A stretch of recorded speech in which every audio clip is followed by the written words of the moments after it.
ठीक। तो इसको दो तरीके से किया जा सकता है, एक तो मोमेंट एरिया मेथड लगा के।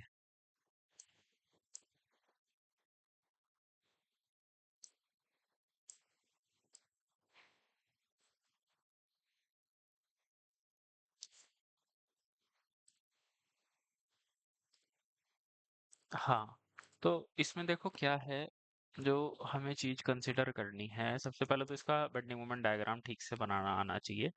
बेंडिंग मोमेंट डायग्राम जैसे ही बन जाएगा तो हमारा सॉल्यूशन काफी हद तक इजी हो जाएगा। इसमें क्या क्या दिया हुआ है पहले हम चीजें लिख लेते हैं।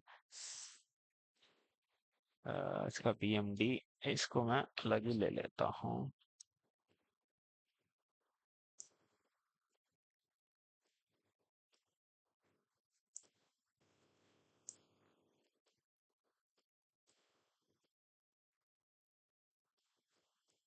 ठीक है, देखो अब इसका बेंडिंग मोमेंट डायग्राम बनेगा तो ऐसे बनेगा कुछ। स्ट्रेट लाइन खींचते हैं पहले तो।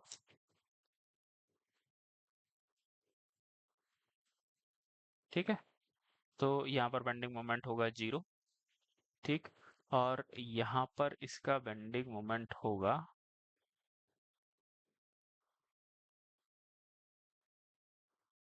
P into L/2।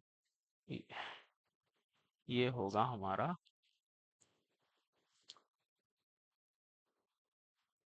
P into L/2। ठीक। और ये होगा हमारा,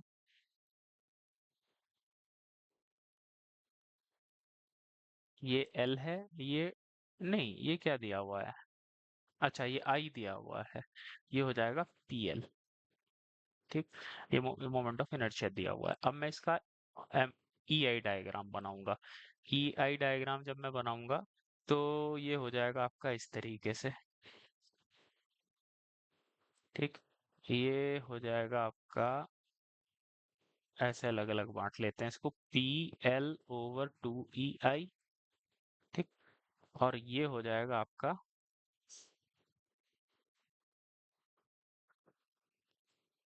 ऐसे इसके दो हिस्से बटेंगे यहाँ पे।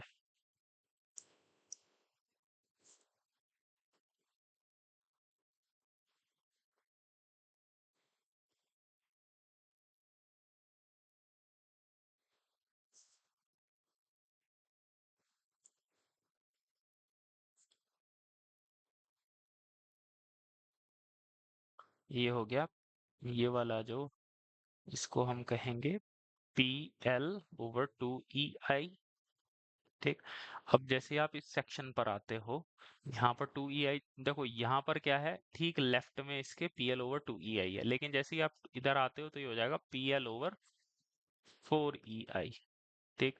तो यहाँ पे इसके दो हिस्से बन रहे हैं, एक बन रहा है आपका ये PL/4EI इधर आएगा लगभग यहाँ पे, और यहाँ पर आ जाएगा आपका PL/2EI, है ना, E है और I क्या है यहाँ पर, 2। ठीक। तो इस तरीके से इसका M/EI डायग्राम आएगा। ठीक है बेटा, ये समझ में आ रही है ना बात, कैसे कर रहे हैं हम। अब इसकी जो डिफ्लेक्टेड शेप होगी इस तरीके से। ठीक। एक हॉरिजॉन्टल टेंजेंट हमने ये ले ली। ठीक। और मुझे निकालना है डिफ्लेक्शन यहाँ पर। तो ये ध्यान करो, मोमेंट एरिया मेथड में जहां पर डिफ्लेक्शन निकालना होता है वहीं पर क्या करते हैं, वहीं पर एरिया का मोमेंट लिया जाता है। ठीक। जैसे ये डिस्टेंस कितना है L/2, ये डिस्टेंस कितना है L/2। ठीक। तो जो पहला वाला ट्रायंगल है इसका एरिया निकालो, इस वाले ट्रायंगल की अगर मैं बात करूं, हाफ इंटू बेस, या जो भी है, इंटू L/2, इंटू इसका जो सेंट्रॉइड है कितनी डिस्टेंस पे होगा, एक मिनट बेटा फोन आ रहा है।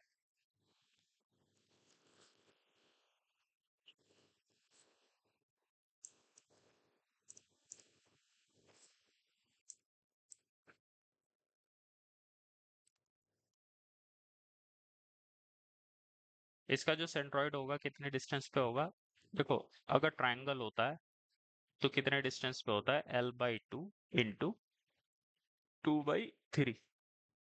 ठीक। तो यहाँ पे 2/3 हो गया। अब ये है आपका ट्रेपेजॉइड। ठीक है, ट्रेपेजॉइड की आपको क्या निकालनी पड़ेगी। यार एक बात बताओ, ट्रेपेजॉइड कहाँ रह गया ये तो ये तो स्क्वायर ही हो गया। क्यों, देखो नहीं स्क्वायर नहीं हुआ ये।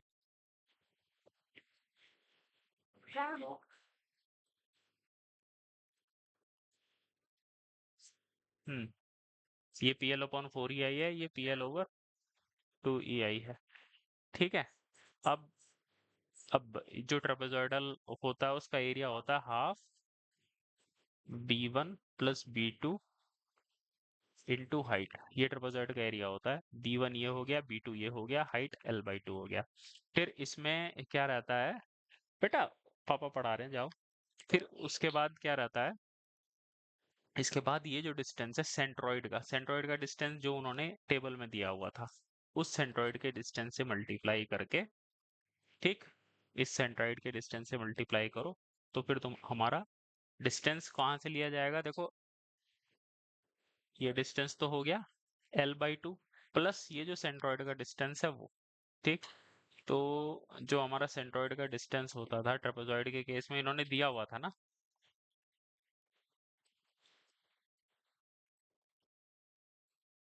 तो ऐसे करने से थोड़ा सा ये आसान बैठ जाएगा। जो ट्रेपेजॉइड के केस में सेंट्रोइड का डिस्टेंस कितनी डिस्टेंस पर होता है।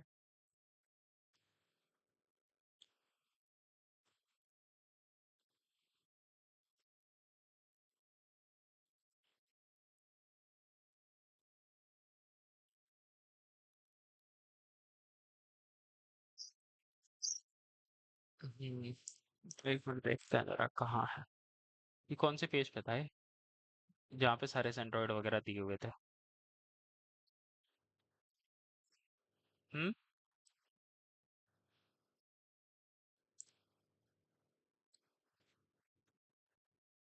जहाँ पे मोमेंट एरिया मेथड पढ़ा था मेरे हिसाब से वहां पे था ये।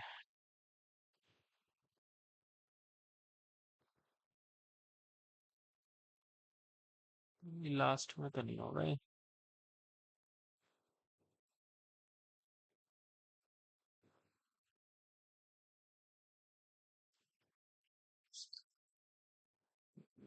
ये है, ये रहा देखो, ये है ना। तो इसका जो सेंट्रोइड का जो सीजी है वो ये होता है two H two plus H one into B by three. लेकिन ये कहाँ से होता है, बड़े वाले इससे। ठीक है, तो खैर ये थोड़ा सा टिपिकल क्वेश्चन तो है ही, लेकिन चलो इससे ये है, इस तरीके का क्वेश्चन जैसे एग्जाम में आ जाए तो थोड़ा सा मुश्किल हो जाता है कि सेंट्रोइड वगैरह निकालना। तो ऐसे क्वेश्चन को तो बाद के लिए छोड़ देना चाहिए कि बाद में जब आएगा तब हम कर लेंगे। एक और तरीका है बेटा इसको करने का, जैसे हम,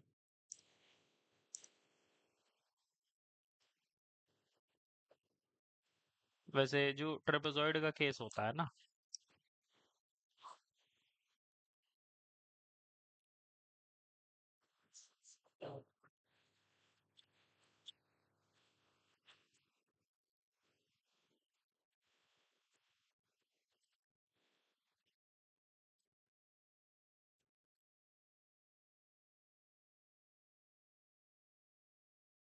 देखो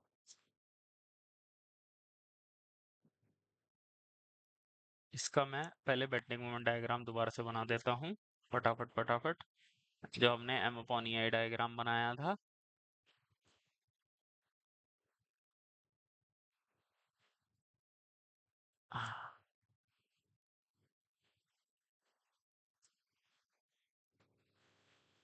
इस तरीके से बैठ रहा है। अब देखो ट्रेपेजॉइड में कई बार कंफ्यूजन हो जाती है, तो ट्रेपेजॉइड को भी हम दो हिस्सों में बांट सकते हैं। ये क्या था हमारा, P L over four E आई, ये है हमारा पूरा का पूरा पी एल ओवर टू ई आई। तो ये हो गया P L over four E आई, और ये वाला पोर्शन भी हो गया P L over four E आई। ठीक। तो अब हम क्या करते हैं, जैसे ये L/2 है, ये L/2 है। ठीक, तो इसका आराम से एरिया निकल जाएगा। ये हो जाएगा PL/4 EI, ये तो रेक्टेंगुलर है, into L/2 bracket L/2 plus L/4। यहाँ से इसके सेंट्रोइड की डिस्टेंस कितनी हो गई, L/2 प्लस L/4। अब इस ट्रायंगल का अगर आप देखोगे तो ट्रायंगल का कितना हो जाएगा, half into PL/4 EI into L/2। ये तो हो गया इस ट्रायंगल का एरिया, और इसका सेंट्रोइड कितनी डिस्टेंस पर होगा, यहाँ से L/2 प्लस 2/3 इंटू L/2। ठीक। तो बस अब इनको वो कर लो कैलकुलेट, क्या आता है। ठीक। ये पूरा का पूरा जब आप जोड़ोगे, और एक इसमें क्या जुड़ेगा, ये ये वाला पोर्शन स्टार्टिंग के ट्रायंगल का जो पोर्शन है, ये जब जोड़ोगे तो आपका आंसर आ जाएगा। तो इस तरीके से हम इस क्वेश्चन को करेंगे। अगला क्वेश्चन देखो। ठीक है, इस क्वेश्चन को करना मतलब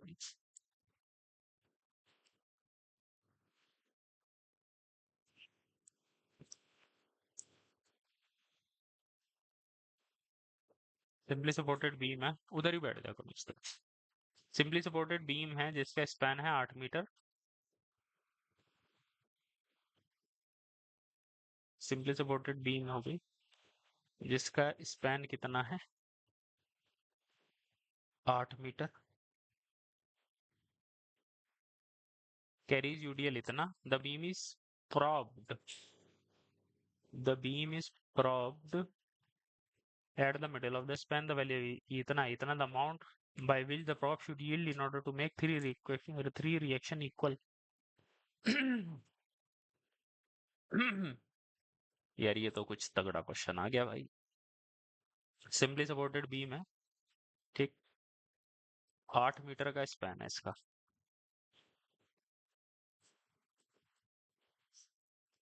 यूडीएल इस पर लगा हुआ है 24 किलो न्यूटन पर मीटर का। द बीम इज, ये यूडीएल लगा हुआ है, beam is propped at the centre. यहाँ पर आपने क्या लगा दी, प्रॉप लगा दी।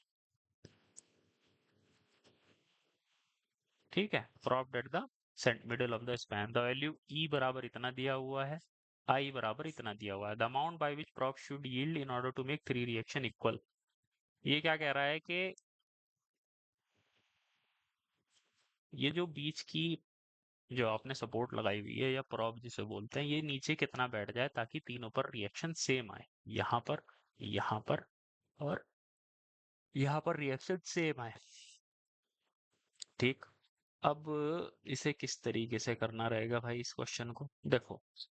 अब तीन रिएक्शन ये सेम बता रहा है भाई। तीन रिएक्शन सेम आने का क्या मतलब है, पहली बात तो ये कि ये 24, टोटल लोड कितना है, 24 × 8 कितना हो गया, 8 चौक 32, 192 बटे 3 अगर आप कर दोगे तो कितना हो जाएगा, 3 छंग 18, 3 चौक 12, है ना। हाँ, तो 64 की रिएक्शन यहाँ आएगी, 64 की यहाँ आएगी।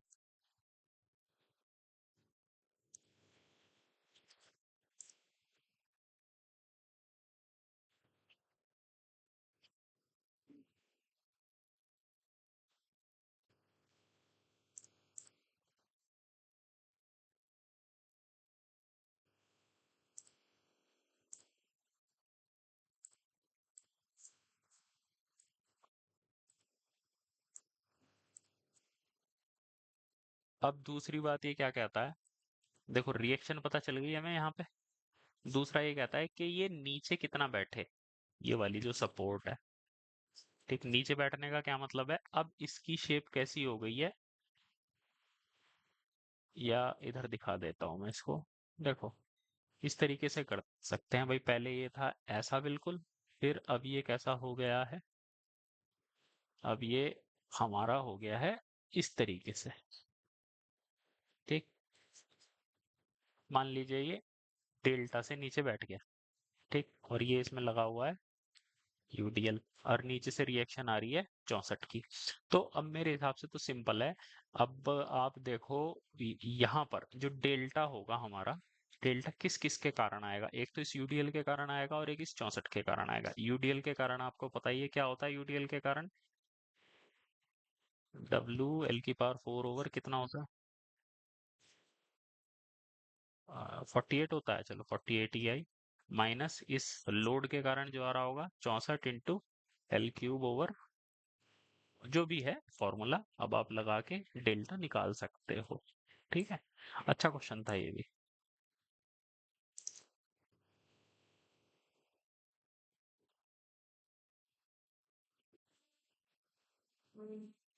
ठीक है, देखो ये रिएक्शन आप ये देखो ये होता है यूडीएल के कारण, ये 5/384 WL⁴ माइनस EI और होता है RL³। ये इसके कारण होता है RL³ और 48, और यूडीएल के कारण होता है ये। इन दोनों को आप माइनस करेंगे तो ये आ जाएगा 14.9 मिलीमीटर। ठीक है, चलो।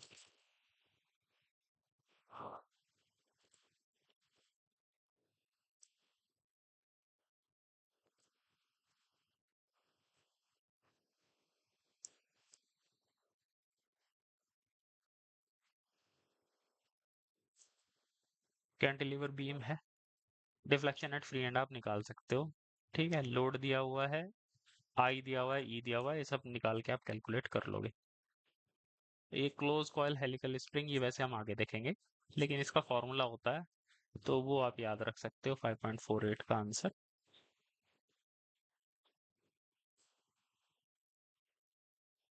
B. Close coil helical spring कैसा होता है? ये जो स्प्रिंग होता है ना इस तरीके का, उसमें पूछ रहा है कि इसमें अगर आप लोड डब्लू लगा दो यहाँ पर तो ये कितना डिफ्लेक्ट होगा, इस फॉर्मूले के अनुसार निकाला जाता है। ये इंपॉर्टेंट फार्मूला है और इसका फार्मूला ही अधिकतर पूछा जाता है। 3 मीटर लंबी बीम है, यूडीएल लगा हुआ है कैंटिलीवर बीम पर, अगर स्लोप इतना है तो डिफ्लेक्शन कितना होगा? देखो स्लोप दिया हुआ है डिग्री में।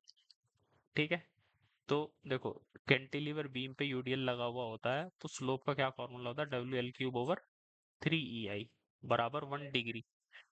कभी भी फॉर्मूले में डिग्री में नहीं रखते आंसर। ठीक है, तो इसको आप कर सकते हो। डिग्री को रेडियन में कैसे कन्वर्ट करते हैं? देखो 180 डिग्री किसके बराबर होता है? पाई रेडियन के। तो 1 डिग्री किसके हो जाएगा? पाई बाई 180 के। ठीक है, तो यहाँ से आप क्या निकाल लोगे? यहाँ से आपका क्या निकल जाएगा? ठीक, WL³ ओवर 3 EI आपका इसके बराबर हो गया, तो यहाँ से आपको क्या निकालना है? डब्लू।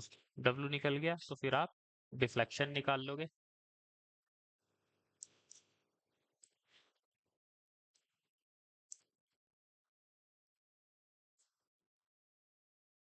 देखो बेटा, ये इसने किया हुआ है यहाँ पर, देखो जो थीटा होता है आपका WL³ ओवर 6 EI होता है, डेल्टा होता है WL⁴ ओवर 8 EI। ठीक, तो इन दोनों में आपस में ये रिलेशन होता है।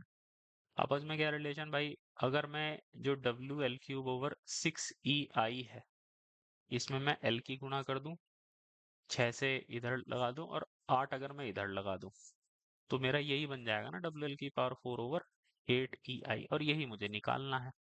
ठीक, तो बस थीटा भी पाई बाई 180 हो जाएगा। रेडियन जैसे यहाँ डिग्री लिखा हुआ था तो यहाँ पे 1 नहीं लिखते, यहाँ पर पाई बाई 180 लिखेंगे। ठीक, तो बस इसमें यही बात चीज इंपॉर्टेंट थी। चलो अगले इस पर। ओवरहैंगिंग बीम है, डिफ्लेक्शन एट फ्री एंड। अब यार ये एसएससी में भी आया था question, deflection at free and निकालना है। एसएससी में भी तो यही क्वेश्चन आया था, तो मेरे हिसाब से इसका तो आंसर याद कर लेना ठीक रहेगा। 5.46 क्या दिया हुआ है इन्होंने?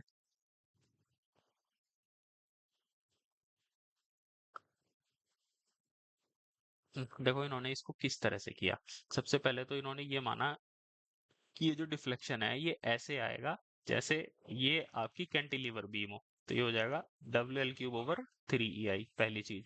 फिर रोटेशन, रोटेशन हो जाएगा WL/2 L/3I हो गया WL² ओवर 6 EI, तो डेल्टा 2 हो गया theta B into L/2 WL³ over 12 EI।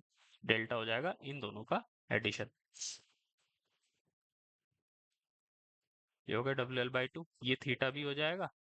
ठीक है बेटा, तो बस यही है यहाँ पे आपका जो रोटेशन आया और वो ये हो जाएगा WL/2 इंटू जो मोमेंट का केस होता है, जैसे बीम है यहाँ पर, इसमें ये वाला फॉर्मूला लगेगा। यहाँ पर मोमेंट अगर m लग रहा है तो ये जो रोटेशन आता है, इस रोटेशन की वैल्यू होती है ml/3ei।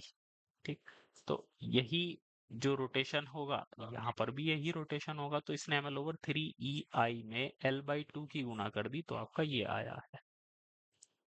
ठीक है, दो हिस्सों में डिवाइड किया इसने, समझे?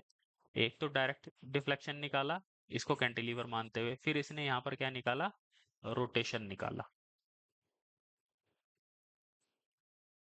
ठीक है बेटा, आ गया समझ में? इन सभी क्वेश्चंस को करना जाके।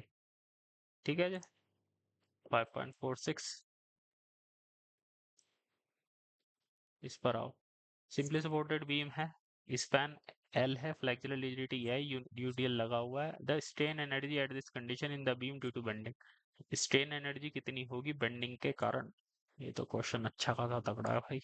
सिंपली सपोर्टेड बीम है, स्ट्रेन एनर्जी कह रहा है निकालने को बेंडिंग के कारण, इस पर यूनिट लोड लगा हुआ है। The strain energy at this condition, क्यों भाई, क्या होनी चाहिए Ajay? Strain energy at this condition in the beam due to bending, bending के कारण क्या स्ट्रेन एनर्जी आएगी?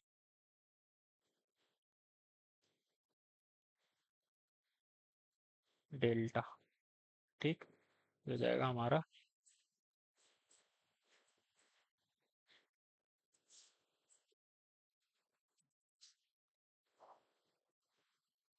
नहीं वो तो ठीक है, बेसिकली क्या फॉर्मूला होता था, हाफ एम थीटा होता था, लेकिन वो तो लगने का नहीं यहाँ पे, ये तो इंटीग्रेट ही करना पड़ेगा, क्योंकि इसमें इस तरीके का बेंडिंग मोमेंट डायग्राम आता है ना। अगर कांस्टेंट बेंडिंग मोमेंट डायग्राम होता फिर तो आसानी से हो जाता। ठीक, 5 पॉइंट, चलो देखते हैं इन्होंने कैसे निकाला है। ये देखो इंटीग्रेट ही करना पड़ा इसको।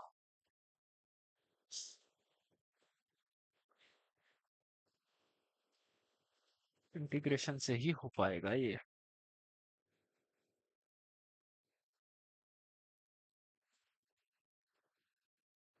देखो इसको किस तरह से किया जाएगा, m² dx/2ei, ये होता है स्ट्रेन एनर्जी का फॉर्मूला। ठीक है बेटा, अब आप क्या करो, देखो इसका जो बेंडिंग मोमेंट डायग्राम होता है ऐसा होता है। ठीक, ये होता है। अब अगर आप यहाँ से x डिस्टेंस पर जाते हो तो मोमेंट की वैल्यू आती है px/2। तो हम क्या करेंगे, हम आधे पोर्शन में एनर्जी निकाल लेंगे और उसका दुगना कर देंगे तो दोनों मिल जाएगा। तो हम कर देते हैं, जीरो से लेके ये डिस्टेंस कितना है l/2 तक, हम स्ट्रेन एनर्जी निकाल ले हैं। m का फॉर्मूला है px/2 का स्क्वायर dx/2ei।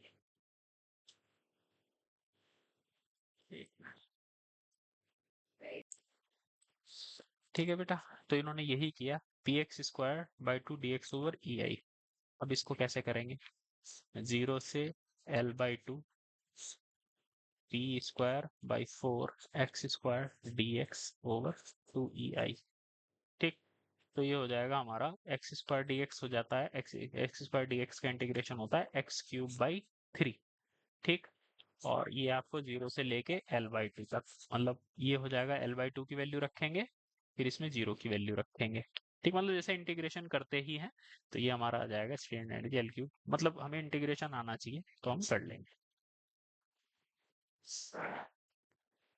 ठीक है बेटा, अभी जरा कंटिन्यू करते हैं 15 मिनट में।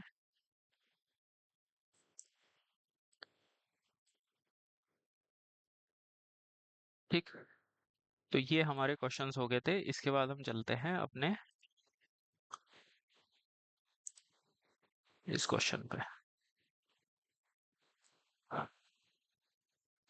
ये देखो 4 पर आते हैं। डिफ्लेक्शन एट फ्री एंड दिया हुआ है 15 mm, स्लोप दिया हुआ है, slope of the deflection curve at the free end is इतना, the length of the beam, यार निकाल लोगे, कोई मुझे नहीं लगता इतना बड़ा क्वेश्चन है ये। ठीक, two simply supported beam made up of same material and are of same cross section, दो सिंपली सपोर्टेड बीम है, सेम मटेरियल की बनी है, सेम क्रॉस सेक्शन है, बोथ बीम कैरी यूडीएल लगा हुआ है। वन बीम 2 मीटर लंबी है, दूसरी बीम 4 मीटर लंबी है। 2 मीटर बीम पर सेंट्रल डिफ्लेक्शन 1 मिलीमीटर का होता है, तो सेंट्रल डिफ्लेक्शन 4 मीटर लंबी बीम पर क्या होगा? ठीक। अब देखो बेटा इसमें क्या है, जो 2 मीटर लंबी बीम है उस पर डिफ्लेक्शन दिया हुआ है 1 mm का। ठीक। तो इसका यूज करते हुए आप क्या निकाल लोगे कि भाई यूडीएल की वैल्यू कितनी है, और 4 मीटर लंबी बीम पर आप यूडीएल लगाओ और वहां से आप इसका डिफ्लेक्शन निकाल लो। देखो 5.43।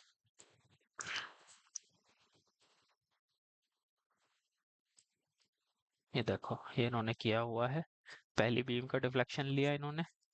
ठीक। ये डेल्टा दिया हुआ है, एल पता है, डब्लू आप निकाल सकते हो, ये आपने निकाल लिया इसमें डब्लू। ठीक। डेल्टा इन्होंने क्या किया, सारी चीज ये डेल बराबर आपने 1 रखा, बाकी सारी चीज इन्हें कांस्टेंट मानी, तो सी बराबर हो गया 1/1/2 की पावर 4। फिर दूसरा आपने डेल्टा 2 यहाँ से निकाल लिया, या सिंपल रेशियो निकाल लो, ये सब सी भी लगाने की जरूरत नहीं है, सिंपल आप अपना रेशियो करके कर सकते हो। अगला क्या है, फॉर द स्ट्रक्चर शोर इन द फिगर, ये स्ट्रक्चर दी हुई है। All of I, EI and L are of respective unit values. The equivalent stiffness constant for the structure. यार ये तो stiffness constant निकालने का है basically। stiffness constant for the structure shown in the figure, ये are of respective unit value. The equivalent stiffness constant for the structure K बराबर 3। ये है। तो इसको किस तरह से किया जाएगा भाई, ये तो देखना पड़ेगा भाई इसमें किस तरह से किया है। 5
देखो बेटा, वैसे तो जो स्टिफनेस जो है, ये चैप्टर स्टिफनेस मैट्रिक्स वगैरह जो आती है, ये थ्योरी ऑफ स्ट्रक्चर में पढ़ा जाता है, लेकिन उन्होंने इसको यहाँ पर दे दिया है।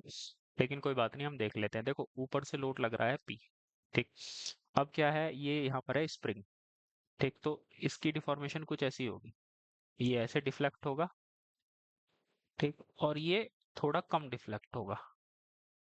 आई बात समझ में?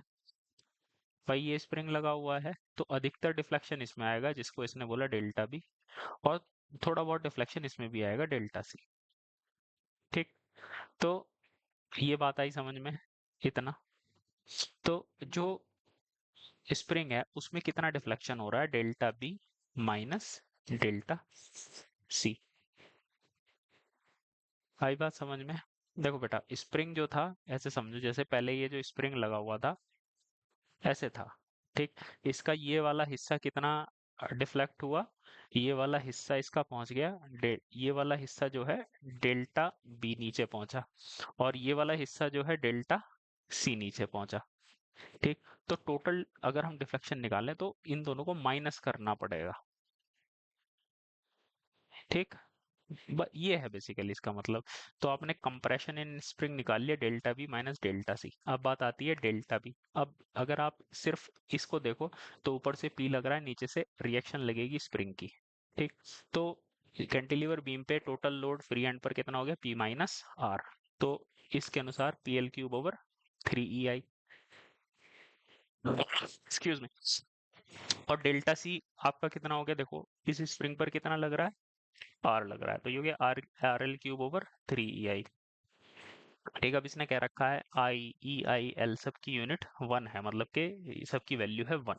तो आर और इसमें आपका रिलेशन क्या आ गया, R = P/3। ठीक है बेटा। बात आती है compression in spring. Basically R/K क्या चीज है, R/K होता है आपका जो, जैसे स्प्रिंग का क्या फंडा रहता है, स्प्रिंग का ये फंडा रहता है कि हम जितना भी, जैसे स्प्रिंग है, स्प्रिंग का बेसिक फॉर्मूला होता है R = K × X। ठीक, जैसे कोई स्प्रिंग है, ये मैंने स्प्रिंग लिया हुआ है, अगर मैं इसको X वैल्यू से दबाऊं और इसका स्प्रिंग कांस्टेंट है K, तो इसमें कितनी फोर्स जनरेट हो रही है, R = KX। तो यही R/K इसने X के बराबर किया हुआ है, R/K = X, जो कि है इसका डिफॉर्मेशन। तो R हो गया P/3।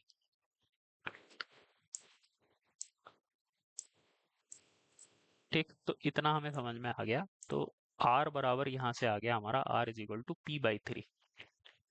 कंप्रेशन इन स्प्रिंग, ये तो ठीक है। तो क्या ये R/K को इसने, ये K क्या है, K भी 1 लिया हुआ है, स्प्रिंग कांस्टेंट कितना दिया हुआ है इसका, स्प्रिंग कांस्टेंट क्या दिया हुआ है, स्ट्रक्चर शोन इन द, अच्छा K की वैल्यू 3 दी हुई है यहाँ पर। ठीक है, K की वैल्यू दी हुई है 3, तो यहाँ से हमारा निकल जाएगा। ठीक, तो इक्विवेलेंट स्टिफनेस कितनी हो जाएगी, आप निकाल इक्विवेलेंट स्टिफनेस। अब बात आती है इक्विवेलेंट स्टिफनेस। स्टिफनेस क्या होता है, स्टिफनेस होता है बेसिकली, देखो अब ये जो स्ट्रक्चर है, ठीक, इस स्ट्रक्चर पे मैंने लोड लगाया P। ठीक, लोड P लगाने के कारण इसमें कितना डिफॉर्मेशन आ रहा है, P/डेल्टा। इसी को हम स्ट्रक्चर की स्टिफनेस कहते हैं। ठीक है, ये जो आपने लोड लगाया इसके कारण इसी पॉइंट पर जो डिफ्लेक्शन हो रहा है वो डेल्टा बी हो रहा है। तो इसने देखो यहाँ पर किस चीज का अनुपात लिया, P/डेल्टा बी, और यही इसने कह दिया कि भाई this is the equivalent stiffness. ठीक, तो ये चीज है। इसमें थोड़ा सा इंपॉर्टेंट क्या है कि आपको ये पता होना चाहिए कि अगर स्प्रिंग लगा है तो लोड किस तरह से ट्रांसफर होता है। ठीक है, आज तो ये चीज है, ये मैं समझाना चाहता था बेसिकली। इतने इस लेवल के क्वेश्चन नहीं आएंगे, लेकिन क्या है कि भाई देखो अंडरस्टैंडिंग हो जानी चाहिए कि हाँ अच्छा इस तरीके से हुआ था, कुछ ही है। बार बार जब आप क्वेश्चन रिवाइज करोगे तो ये थोड़ा अपने आप बैठने लगेंगे। चलो 5.42 पे चलते हैं। ये हो गया, ये हो गया, ये हो गया। कहाँ पहुंच गए हम, यहाँ पहुंच गए। हिंज सपोर्ट कंजुगेट बीम में क्या हो जाती है, हिंज सपोर्ट ही रहती है। Hinge support in a real beam conjugate में changes to freeze or changes to free remains as a hinge support। D होना चाहिए इसका आंसर, 5.41 का D।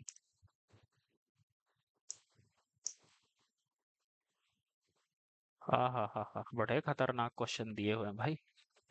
इक्वलेंट, मैं तो क्वेश्चन जब एग्जाम में देखता था ना ऐसे क्वेश्चंस को, मैं तो इसे छोड़ के आगे बढ़ जाता। मैंने कहा भाई इसे करूंगा बाद में, क्यों, क्योंकि ये बिल्कुल ऐसे क्वेश्चन नहीं है कि हो सकता है आप कुछ और सोच रहे हो और आंसर वाला कुछ और सोच रहा हो। ठीक है, तो ऐसे क्वेश्चंस को तो गोला मार के फटाक से आगे बढ़ जाओ कि इसे बाद में देखूंगा अगर टाइम मिला, क्योंकि देखो इस पे भी आपको 2 नंबर मिलने हैं और जो अभी किया क्वेश्चन उस पे भी 2 नंबर मिलने हैं। तो पेपर करने की स्ट्रेटेजी तो ये होनी चाहिए कि सबसे पहले वो क्वेश्चन करो एकदम सिंपल सिंपल, फिर आप वार्म अप हो जाओगे, फिर ये क्वेश्चंस भी आप कर लोगे। देखो equivalent spring constant for the set of ये EI is equal to unity throughout. ठीक, तो हमें इक्विवेलेंट स्प्रिंग कांस्टेंट निकालना है, इसमें भी वही ड्रामेबाजी है। हम यहाँ पर लोड लगाएंगे। ठीक, इक्विवेलेंट स्प्रिंग कांस्टेंट जैसे ही आप लोड लगाओगे फिर वही डिफ्लेक्शन वाली बात। अब तो फिर बिल्कुल उसी तरीके से चलते हैं। स्प्रिंग कांस्टेंट अगर हमको निकालना है, ये आपने लोड लगाया है यहाँ पे, तो यहाँ पर इसमें डिफॉर्मेशन आ जाएगी, वही मान लीजिए डेल्टा 1, यहाँ डिफॉर्मेशन आ जाएगी डेल्टा 2। तो ठीक है, फिर वही आप माइनस करोगे, मेरे हिसाब से तो बिल्कुल सेम क्वेश्चन रहेगा और तो इसमें कुछ चेंज आएगा नहीं। देखते हैं 5.40 में क्या किया हुआ है, तो वही किया हुआ है बिल्कुल। ठीक है, बिल्कुल एग्जैक्टली। ठीक। डेल्टा वन इसमें डिफ्लेक्शन है, डेल्टा टू आपका इसमें डिफ्लेक्शन है, डेल्टा थ्री इसमें डिफ्लेक्शन है, तो डेल्टा टू आपका delta one minus delta three हो गया, जो कि हमने पढ़ा था कहाँ पर। ठीक है। फिर उसके बाद देखो क्या होता है, तो ये क्या है आपका जो हुआ R/48। R/48 क्या है, जो डिफ्लेक्शन इसमें आ रहा है स्प्रिंग में। ठीक है बेटा।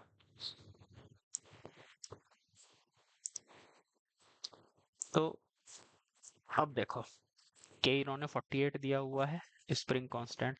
आर बराबर क्या हो गया, 48 इंटू एक्स हो गया। देखो स्प्रिंग कांस्टेंट में हुक्स लॉ लगता है, फिजिकल टू के एक्स, के की वैल्यू है 48, तो एक्स कितना आ जाएगा आपका R/48, मतलब जो डिफॉर्मेशन हो रहा है उसमें जिसको एक्स बोलते हैं R/48, तो उन्होंने यही चीज यहाँ पर लिख रखी है। डेल्टा टू हो जाएगा आपका R/48, ये चीज आ गई समझ में। अब पहले वाला जो बीम है उसमें ये डिफॉर्मेशन, दूसरे वाले में ये डिफॉर्मेशन, ये मुझे लगता है अब आप इजीली समझ सकते हो। ठीक, ये लग रहा है ना, पी ऊपर से लग रहा है, आर तो P minus R L cube over 48 EI, इसमें R L cube over 48 EI। तो यहाँ से आपका क्या निकल कर आ जाएगा, यहाँ से आप कैलकुलेट करोगे तो 48 कट गया, आर आ गया 4/5 पी। ठीक, तो डेल्टा वन हो गया P/30। अब देखो इस जो स्टिफनेस होती है, load divided by deflection in the direction of T, इसकी डायरेक्शन में जो डिफ्लेक्शन हो रहा है P बाई डेल्टा वन बराबर कितना हो जाएगा, 30 यूनिट। आगे समझ में आ जाए तो आपको इस तरीके के क्वेश्चन, देखो जैसे आपने ये किया क्वेश्चन, ठीक बिल्कुल एग्जैक्टली उसी पर आपका ये क्वेश्चन आया था। तो अब ये किया जा सकता है, ये 2013 में आया क्वेश्चन। इसके बाद देखो, total deflection of a structure, कोई स्ट्रक्चर है जिसका total even subjected simultaneously different set of load is equal to sum of deflection under each set load is as if acting separately. ये तो हमारा वो है, जस्टिफाई कब होता है, इलास्टिक लिमिट नॉट एक्सीड हो, limit proportional without wiggling is not. ये क्वेश्चन क्या कह रहा है, ये क्वेश्चन ये कह रहा है कि किसी स्ट्रक्चर में जो टोटल डिफ्लेक्शन है, अगर उस पे एक से ज्यादा लोड लग रहे हैं, जैसे कोई स्ट्रक्चर हुई, मैं को इस तरह से कहना चाह रहा है ये चीजों को, जैसे ये, ठीक है। अब मैंने यहाँ पर अलग अलग लोड लगा दिए, जैसे मैंने 4 लोड लगाए, तो मैं डिफ्लेक्शन निकालना चाह रहा हूँ, मान लीजिए मैं सेंटर पॉइंट पर डिफ्लेक्शन निकाल रहा हूँ। ठीक, तो सेंट्रल पॉइंट पे डिफ्लेक्शन कैसे निकलेगा, आप अलग अलग करके निकाल सकते हो। अलग अलग मतलब सबसे पहले ये लोड लगाओ, इसके कारण देखो सेंटर पे डिफ्लेक्शन कितना आ रहा है, फिर दूसरा ये लोड लगाओ, थोड़ा सा डिफ्लेक्शन और बढ़ जाएगा, फिर ये लोड लगाओ, थोड़ा सा डिफ्लेक्शन और बढ़ जाएगा, फिर ये लोड लगाओ, थोड़ा सा डिफ्लेक्शन और बढ़ जाएगा।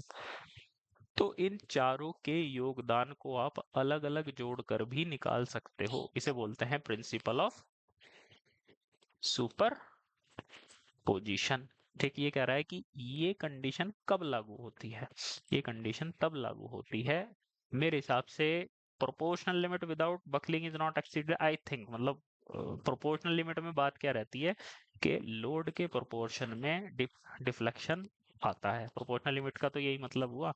अब यार दूसरी बात, इलास्टिक लिमिट भी हो सकती है, लेकिन इलास्टिक लिमिट पे क्या होता है, प्रोपोर्शनल लिमिट तक तो लीनियर वेरिएशन चलता है, लेकिन प्रोपोर्शनल लिमिट से जब तक हम इलास्टिक लिमिट तक जाते हैं थोड़ा सा हमारा पैराबोलिक कर्व आ जाता है। तो मेरे हिसाब से इसका आंसर होना चाहिए डी। अब देखते हैं इन्होंने क्या दिया हुआ है, 5.39 का डी दिया हुआ है। ठीक, हुक्स लॉ आपका जो है प्रोपोर्शनल लिमिट तक वैलिड होता है, और superposition principle is applicable only for small deflection. देखो यहाँ पर भी हमने प्रिंसिपल ऑफ सुपरपोजिशन ही लगाया है, पी इधर से आर इधर से, तो P minus R L cube over 48 EI, basically आपने दोनों का योगदान लिया इसमें। ठीक है, चलो बेटा आगे चलते हैं। ये हो गया, इसके बाद आता है ये mid span deflection for the beam load system shown. लो भैया, कैसे निकाल सकते हो mid span deflection, area moment method से बिल्कुल आराम से निकल जाएगा, एनर्जी मेथड से बिल्कुल निकल जाएगा, थ्री मोमेंट इक्वेशन यहाँ पे नहीं लगेगी, कंजुगेट बीम मेथड ये भी लग सकता है। तो 1 2 4 मुझे लगता है इसका आंसर होना चाहिए।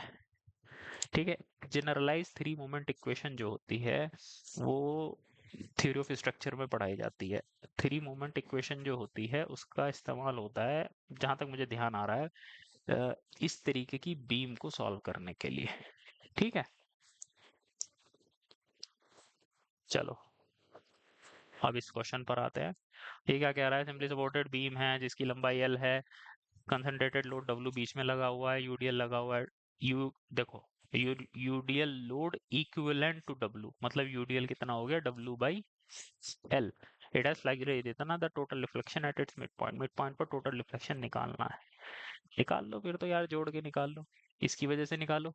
डब्ल्यू एल क्यूब ओवर 48 ई आई, और यूडीएल के कारण कितना होता है? यूडीएल हो गया इसका डब्ल्यू बाई एल, एल की पावर 4 ओवर जितना भी होता है ई आई, इन दोनों को जोड़ दोगे निकल जाएगा। ठीक है, बस इसमें थोड़ा सा कैच यहाँ पे था, लोड इक्विवेलेंट टू डब्ल्यू दिया हुआ है। Reaction of the beam at C, ओहो हो, अच्छा ये हिंज दी हुई है। Reaction of the beam at C, C पर क्या रिएक्शन आएगी? भाई साहब, ये तो फिक्स बीम है। चलो देखते हैं। जैसे क्योंकि देखो ये इनडिटर्मिनेट स्ट्रक्चर हो सकती है, जैसे ये होगी एक रिएक्शन, दूसरी रिएक्शन ये, एक रिएक्शन ये, एक रिएक्शन ये। ठीक है, 4 रिएक्शन हो गई यहाँ पे। ठीक है, हॉरिजॉन्टल तो आएगी नहीं क्योंकि हॉरिजॉन्टल लोड है नहीं। अब आपके पास कितनी इक्विलिब्रियम इक्वेशन है? 2 इक्विलिब्रियम इक्वेशन है। समेशन एच बराबर 0, ये तो आप इस्तेमाल ही नहीं कर सकते क्योंकि हॉरिजॉन्टल लोड आपने पहले ही खत्म कर दी है। समेशन वी बराबर 0 और समेशन एम बराबर 0, 2 इक्वेशन हो गई। और एक आपकी हिंज पे इक्वेशन रहेगी, समेशन मोमेंट एट सी बराबर 0, ये तीसरी इक्वेशन हो गई। लेकिन आपको निकालनी कितनी रिएक्शन है? 4। तो ये इनडिटर्मिनेट स्ट्रक्चर है, तो सी पर। अच्छा अच्छा अच्छा अच्छा, चल ठीक है, मैं देखता हूँ।